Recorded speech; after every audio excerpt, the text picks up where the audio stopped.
เอาละครับก็สวัสดีกันด้วยนะครับวันนี้อยู่กับคีย์บอร์ด Oker K79 Mechanical Blue Switch นะครับนี่เป็นสินค้าเพิ่งได้รับมาเลยเมื่อกี้นี่ผมจะมารีวิวให้ดูว่ามีอะไรดีมั่งสายถักอันนี้เป็นสายไฟเบอร์ปกติเลยนะครับหัวสวิตช์ก็มีนี่ปิดมาให้พลาสติกพุ่งมาให้ดีขึ้นอย่างดีนะ มีสายก็สายรัดก็ความสภาพก็ดูสวยนะครับบอดี้ของมัน สวยมากถือว่าสวยในระดับหนึ่งโอเคดูข้างหลังก็ดูข้างหลังเป็นมีที่ปรับระดับได้1ระดับนะตัวนี้ประมาณนี้ป่ะนี่ครับปรับระดับได้1ระดับตรงนี้เป็นแผ่นยางกันลื่นเนี่ยโอเคมันก็เป็นโลโก้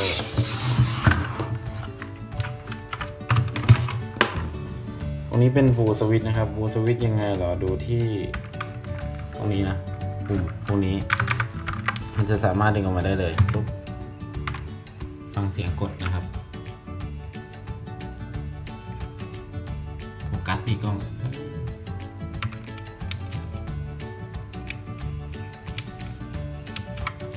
มันจะกดง่ายกว่าปกตินะ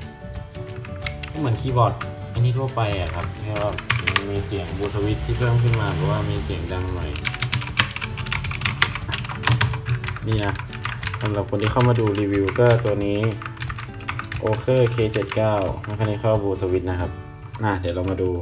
ในตอนที่เสียบเข้าคอมกันแล้วว่ามีไฟอะไรเป็นยังไงครับเอาละครับในขณะที่เสียบไฟเข้าไปแล้วนี่ไฟมันก็จะประมาณนี้อารมณ์ประมาณนี้เลยว่าไฟได้สีเป็น แดงส้มน้ำเงินเขียวม่วงและสีฟ้าอ่อนนะครับบอดี้มันผมลืมบอกไปว่ามันจะเป็นพลาสติกทั้งอันเลยพลาสติกหมดเลยแต่ส่วนตัวเล่นมุมเล่นอะไรผมว่าเล่นได้โอเคนะคุ้มกับราคาที่ซื้อมาอยู่นะครับ มาดูเรื่องไฟกันดีกว่าส่วนสำหรับไฟนี่ก็ฟังก์ชันทั่วไปนะครับถ้าเกิดใครยังไม่รู้ก็ตัวนี้จะเป็นกดฟังก์ชันตรงนี้ FN กับโหมดที่เขาเขียนไว้เลยว่าโหมดถ้าผมเปลี่ยนโหมดจากตรงนี้เป็นสีปกติอยู่นะแบบว่าติดตลอดเวลาพอเรากดเปลี่ยนปุ๊บจะเปลี่ยนละนะจะเป็นไฟกระพริบแทนนะผมจะลองปิดไฟให้ดูก่อนนี่มันก็จะเป็นประมาณนี้นะครับก็จะเป็น FN เป็นโหมดที่3โหมด3จะเป็นแบบว่าไฟไล่ลงมาไม่ใช่เดี๋ยวผมเล่นให้ดู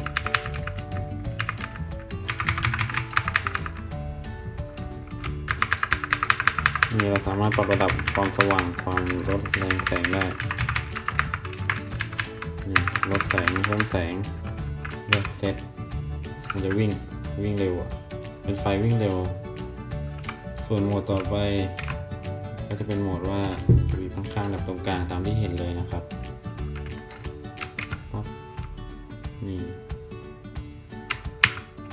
นี่คืออีกโหมดหนึ่งเป็นไฟวิ่งไล่วิ่งแบบช้าๆเราสามารถเซตเองได้นะให้มันวิ่งไววิ่งช้าปุ๊บนี่วิ่งลงส่วนนี้ปิดมาตรฐานเปิดแบบปกติแล้วผมเปิดไฟสำหรับตัวนี้ผมว่าคุ้มราคาอยู่นะกับราคาตอนที่ผมซื้อมานี่990 บาทนะครับโอเคใช้ได้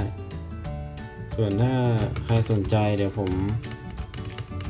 ทิ้งลิงก์สินค้าไว้ข้างล่างทิ้งลิงก์สั่งสินค้าไว้ข้างล่างได้นะครับเป็นเว็บที่ผมสั่งขึ้นมาเองเท่าที่รีวิวก็รีวิวเสียงกดแล้วกันฟังนะ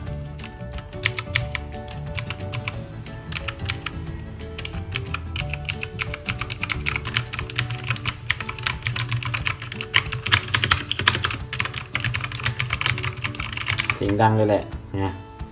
เสียงที่ทุกคนน่าจะชอบในพวกเราเล่นเกมทั้งหลาย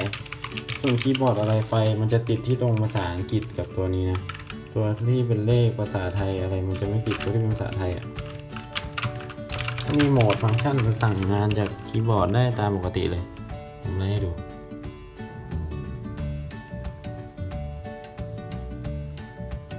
โอเคประมาณนี้โดยรวมถือว่าใช้ได้นะครับคุ้มกับราคาเอาละที่รีวิวมาทั้งหมดก็มีแค่นี้นะครับเป็นพอร์ต 2.0 นะนี่แหละก็มารีวิวสินค้าจริงให้ดูนะครับถ้าสมมติว่าใครชอบอยากให้ผมรีวิวอะไรก็อย่าลืมกดไลค์กด Subscribe เป็นกำลังใจให้ผมด้วยถ้าผมพูดอะไรผิดพลาดประการใดก็ขอโทษด้วยนะครับในเรื่องสเปคเรื่องอะไรเพราะว่าที่ผมรู้มาก็ประมาณนี้อันนี้ผมซื้อใช้เองนะถ้าชอบคลิปนี้อย่าลืมกดไลค์กด Subscribe ให้ผมด้วยนะครับไปละบ๊ายบาย